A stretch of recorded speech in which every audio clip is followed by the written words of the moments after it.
Hello বন্ধুরা, formula less math YouTube চ্যানেলে সুস্বাগতম। আজকে আমরা টাইম অ্যান্ড ওয়ার্কের ম্যাথগুলো করব, সময় ও কার্যের অঙ্কগুলো করব। এই অঙ্কগুলো করার সাথে সাথে আমরা শিখব যে অঙ্কগুলো খুব সহজেই সূত্র ছাড়া কিভাবে হয় এবং সাধারণ থিঙ্কিংয়ে কিভাবে হয়, সাধারণ ভাবনায় কিভাবে হয় সেটা শিখব। অঙ্ক ইউটিউব চ্যানেলে সবাই শেখায়, কিন্তু সূত্র ছাড়া আমি শেখাই। যে কেন শেখাই? আমি অনেক পরীক্ষা আমি অনুভব করেছি সূত্র মনে রাখা যায় না, তাই সূত্র ছাড়া অঙ্ক আমি নিয়ে আসি।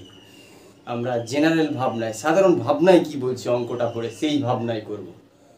এ বি এর চেয়ে 3 গুণ ভালো কাজ করে, তার একসঙ্গে 75 দিনে কাজটি শেষ করে, তবে এ কত দিনে কাজটি করবে? তাহলে এ বি অনুপাতের আকারে প্রকাশ করি। তাহলে যদি বি যদি এক কাজ করে একদিনে, তাহলে এ কত কাজ করবে? 3 কাজ করবে। এইটুকুটার মানে তাই বলছে। তাহলে ইফিসিয়েন্সি কত, মানে ক্ষমতা। এর ক্ষমতা একদিনে 3, বি এর ক্ষমতা একদিনে 1। তাহলে এ বি তারা যদি একসঙ্গে কাজ করে একদিনে কত করবে? এ 3 করবে আর বি 1 করবে, তাহলে 4 একদিনে করবে। যদি এ বি এর একদিনে 4 করার ক্ষমতা হয়, তাহলে 75 দিনে কত কাজ করবে? না, 4 দিয়ে 75কে গুণ করলে মোট কাজ পেয়ে যাব, টোটাল ওয়ার্ক পেয়ে যাব। তাহলে 75 ইন্টু 4 কত? 300। এটা হচ্ছে টোটাল ওয়ার্ক পেয়ে গেলাম। এবার কি বলেছি? তবে এ কত দিনে কাজটি করবে? এর ইফিসিয়েন্সি দিয়ে ভাগ করো। মোট কাজকে যদি আমরা ইফিসিয়েন্সি দিয়ে ভাগ করি, তাহলে সে কত দিনে কাজটি করবে এটা পাওয়া যায়। তাহলে 3 দিয়ে ভাগ করো, 3 100 300, তাহলে 100 দিনে সে কাজটি করবে। এ 100 দিনে একা কাজটি সম্পূর্ণ করতে পারবে। দেখো কত সুন্দর বোঝা গেল। কোনো সূত্র লাগলো না। বেশ, টাইম অ্যান্ড ওয়ার্কের আরেকটি অঙ্ক আমি নিয়ে এসেছি। অঙ্কটা খুব সুন্দর অঙ্ক। অঙ্ক করতে গেলে আমাদের খুব ভালো লাগবে। দেখো আগের মতোই অঙ্ক, অথচ একটু ডিফারেন্স আছে।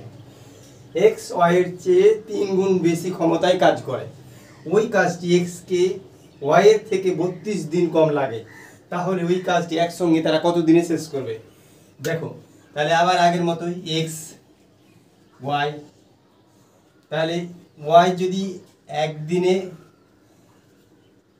এক কাজ করে, তাহলে এক্স কত করবে? 3 করবে। এইটুকুর মানে এটা বোঝাচ্ছে ইফিসিয়েন্সি হয়ে গেল এটা। এবার তাহলে ইফিসিয়েন্সি থেকে টাইম বের করতে গেলে, মানে ওই দিয়ে সময় বের করতে গেলে কি করতে হবে? অনুপাত উল্টে দিতে হবে, চেঞ্জ করতে হবে। এইটা এখানে চলে আসবে, এটা এইদিকে চলে আসবে। তাহলে এইটা হয়ে গেল এই, তাহলে এটা হয়ে গেল টাইম আর এটা ইফিসিয়েন্সি। তাহলে দেখো এদের দুজনের সময়ের অনুপাত পেয়ে গেলাম, আর এখানে এদের সময়ের অনুপাতের মানে এদের বিয়োগ ফলটা কত বলছে? 32। মানে ওই কাজটি এক্স কে ওয়াই এর থেকে 32 দিন কম লাগে, তার মানে কি? বিয়োগ করো। তাহলে 3 - 1 ইকুয়াল টু কত? 2। আর এই 2 ইকুয়াল টু কত? 2 ইকুয়াল টু 32। তাহলে 1 ইকুয়াল টু কত? 16। তাহলে 1 ইকুয়াল টু 16। তাহলে এক্স এর কত দিন লাগবে একটা কাজ করতে? 1 ইন্টু 16 মানে 16, 1 ইন্টু 3 ইন্টু 16 মানে 48। তাহলে 48 দিন। এবার বলছে তারা একসঙ্গে ওই কত মানে ওই কাজটা করবে। তাহলে দেখো এই অঙ্কটা এবার তাহলে এখানে বের করে নাও, লসাগু বের করো। লসাগু কত হচ্ছে? 16 আর 48 এর লসাগু 48। তাহলে এবার ইফিসিয়েন্সি তো ওদের তো জানি কত। তাহলে টোটাল কাজ হচ্ছে 48, আর ইফিসিয়েন্সি কত? 3 আর 1, তাহলে 4 দিয়ে ভাগ করলে হয়ে যাবে। তাহলে 12। তাহলে 12 দিনে ওরা কাজটি শেষ করবে।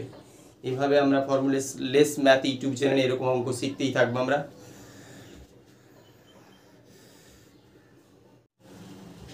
সময় ও কার্যের আরেকটি অঙ্ক। এই অঙ্কটি খুব সুন্দর অঙ্ক, বেহতরিন ম্যাথস।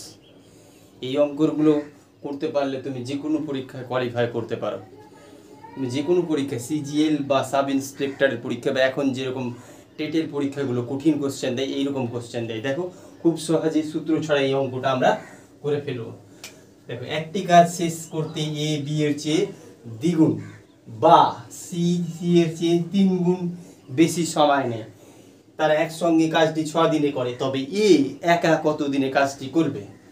দেখো তাহলে আমরা এটা আবার অনুপাতের মতো করে সাজিয়ে নেব।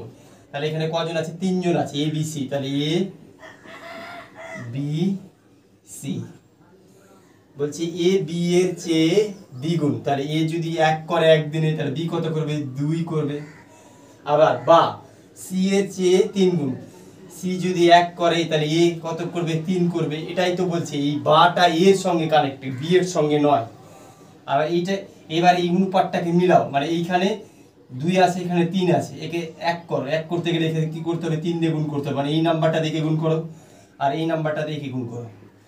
তাহলে কত হচ্ছে দেখো? 3 দুগুণা 6, পুরোটাকে গুণ করো, 3 একে 3, আবার এটাকে পুরো গুণ করো 2, এটার সাথে এটা গুণ হয়ে যাবে। তাহলে এখন অনুপাত কত হলো? 6, 3, 2। এটা কি ইফিসিয়েন্সি। তাহলে মোট ইফিসিয়েন্সি কত হবে বলো? 6, 3, 2, মোট ইফিসিয়েন্সি কত? 11।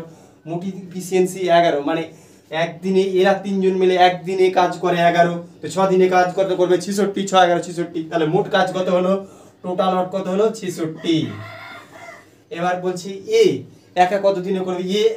এর ক্ষমতা কত একদিনে করার? একদিনে করার ক্ষমতা হচ্ছে 6, তাহলে 66 কাজ করতে কত লাগে? ভাগ করো 6 11 66, তাহলে 11 দিন লাগবে। 11 দিন লাগবে, একে 11 দিন লাগবে। হয়ে গেল অঙ্ক, খুব সহজ অঙ্ক, কিন্তু বুঝতে গেলে তো সহজ, তুমি ভালো করে বুঝতে গেলে সহজ। এমনি তুমি সূত্র হয়ে অ্যাপ্লাই করে অঙ্ক করো, তুমি পরীক্ষা হলে অঙ্ক 2 থেকে 3-4 মিনিট চেষ্টা করার পরে ছেড়ে দিবে। কারণ আমাদের পরীক্ষা হলে এক একটা মিনিট এত ইম্পর্টেন্ট যে তুমি ওর পাশে যদি 2-3 মিনিট লাগে একটা অঙ্কের পিছনে, তাহলে তোমার আর পরীক্ষায় কোয়ালিফাই করা হলো না, ঘুরে আসা হলো। পরের একটি অঙ্ক আবার নিয়ে আসবো। ফর্মুলা লেস ম্যাথ ইউটিউব চ্যানেলে আরেকটি অঙ্ক আমরা করব। তো পড়ি অঙ্কটা। 6 জন পুরুষ বা 2 জন মহিলা বা 4 জন ছেলে একটি কাজ 77 দিনে করে। এইটার মানে হচ্ছে 6 জন পুরুষ একটা কাজ 77 দিনে করে, ওই 77 দিনের কাজটা 2 জন মহিলা করে, 4 জন মহিলা ওই কাজটা 77 দিনে করে। এইটার মানে হচ্ছে তাহলে 6 জন পুরুষ, 2 জন মহিলা, 2 জন ছেলে, এরা পরস্পর সমান ইফিসিয়েন্সি যুক্ত আছে। তাহলে কি লেখা যায়? 6 জন পুরুষ মানে 6 মানে মেন, আর কি আছে 2 হুম্যান, আর কি আছে 4 বয়, এরা পরস্পর সমান। এখান থেকে তাহলে আমি যদি এখান থেকে আমি ডাব্লু বা বি বের করতে চাই তাহলে বের করতে পারবো। তাহলে 2W = কি লেখা যায় এই দুটোর মধ্যে থেকে? 6M। তাহলে W = কি? কাটাকাটি হবে, তাহলে 3M। আবার এখান থেকে বি বের করতে পারবো, 4B = 6M। তাহলে B = কি? কাটাকাটি করতে হবে, 4M = কাটাকাটি করলে কত হচ্ছে? 3/2M। তাহলে W = 3M আর B = 3/2M পেয়ে গেলাম। এবার চলো, তাহলে বলছে যে ওই কাজটা যদি 6 জন পুরুষে যদি করে তাহলে 77 দিন লাগবে। 6 জন পুরুষে করলে কত দিন লাগবে? মানে 6M করলে 77 দিন লাগবে। তাহলে এটা হচ্ছে টোটাল কাজ। এই টোটাল কাজটা করবে একজন পুরুষ, একজন মহিলা, একজন ছেলে। তাহলে এখানে একজন পুরুষ মানে 1M + 1W + 1B। এবার কত দিনে করবে? ধরলাম X দিনে করবে। তাহলে এখানে M = তো ঠিকই আছে, যেহেতু M কাটতে হবে তাহলে M এখানে বসে গেল। এবার এখানে দেখো W = কি জানি? 3M, তো 3M লিখে দাও। B = কি জানি? 3/2M। তাহলে এইগুলোকে এবার ভগ্নাংশের যোগ বিয়োগ করো, M আর 3M, 4M আর এটার সাথে ভগ্নাংশের যোগ বিয়োগ করো, 4M + 3/2M। তাহলে 4 দুগুণা 8 আর 3 কত? 11M/2। এবার তাহলে দেখো এবার এটা এখানে বসাও, 6M × 77। এবার কাটাকাটি করো, কাটলো 7 11 77, আর কিছু কাটাকাটি যায় আর যায় না। এখানে কিন্তু X ছিল আগে থেকে, X ছিল, তাহলে X আমি ধরেছিলাম যে কত দিন লাগবে? X দিন লাগবে ধরেছিলাম, তাহলে X দিন লাগবে, এটা X দিন তাহলে লাগবে। তাহলে কত হলো? 6 × 7 × 2 = এখানে X আছে, এই 2টা এখানে চলে গেল, 6 7 42, 42 দুগুণা 84, তাহলে 84 দিন লাগবে। ওই কাজটি করতে একজন পুরুষ, একজন মহিলা, একজন ছেলেকে 84 দিন লাগবে। এইভাবে এই অঙ্কগুলো করবে, একটু কঠিন অঙ্ক, তো বুঝলে খুব সহজ অঙ্ক।